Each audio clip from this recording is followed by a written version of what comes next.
Hi, everyone. I am Gigi Berardi. I'm reading FoodWISE, and I think I've got the control panel under control here. I prefer to read without my glasses, but I do need them for the computer, so hence the dilemma as I read and use the computer at the same time. Thank you for your patience. Tonight, we continue with our discussion of efficiencies.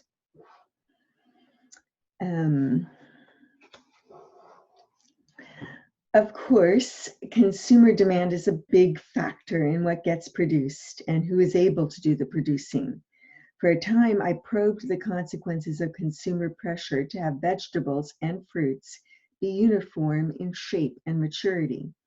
This drive for standard-sized vegetables led to the increased use of technology for plant breeding and harvesting, resulting in greater production and efficiency, but also using less labor. Many farmers cannot continue in the face of higher technology costs. Their departure changed the structure of vegetable and fruit farming, fewer farmers growing more crops.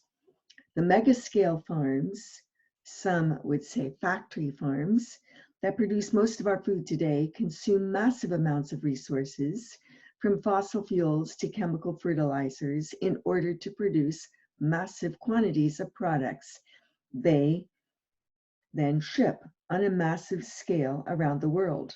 But then again, some make the case that such economies of scale result in greater efficiencies of energy and other inputs. Nevertheless, there are other considerations. All this transport inevitably produces wasted food from spoilage and shipping or storage. Sometimes things go wrong and there's even more wastefulness. One of my students once was involved with an operation to observe the harvesting of 50,000 birds at a large chicken farm, which raised replacement egg layers that left about 50 chickens stranded. This story ended well for a few of these chickens. 5 at least were rescued by my student, who then started her own small chicken farm. Not all overlooked animals are so lucky though, and when you multiply that 45 that were left by the number of mega farms in existence, you begin to get some sense of how much waste factory farming can produce.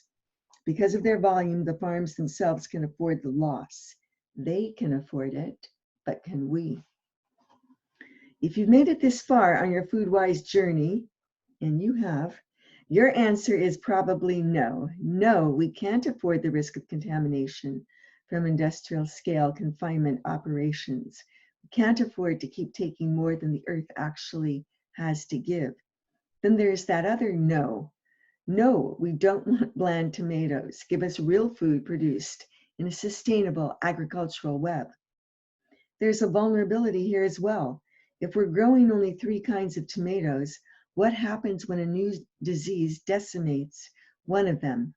This is discussed more in the We Need Biodiversity section, but I note here that there is some historical precedent for this concern.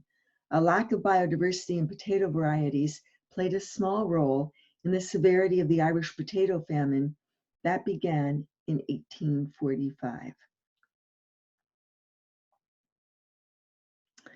I'm going to stop here and say a few things about the article I would like to highlight for today. And oftentimes I haven't made many comments, in part because I haven't taken notes, and I am a professor. Before I was a professor, I was a baby, basically in diapers.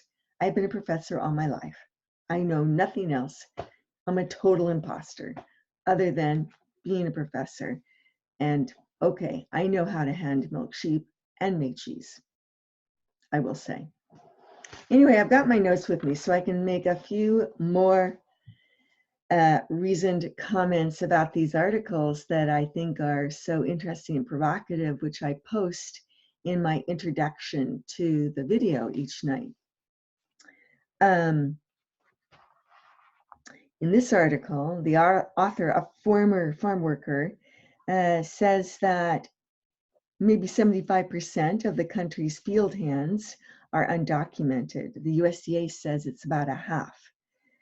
And he relays the story of a farm worker receiving a letter handed to him by his employer that said that he was an essential worker, basically, that he was critical to the food supply chain. As this author says, the fields are the front lines.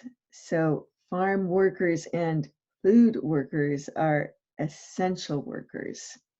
So I just want to leave you with that and say to them, thanks for replenishing America.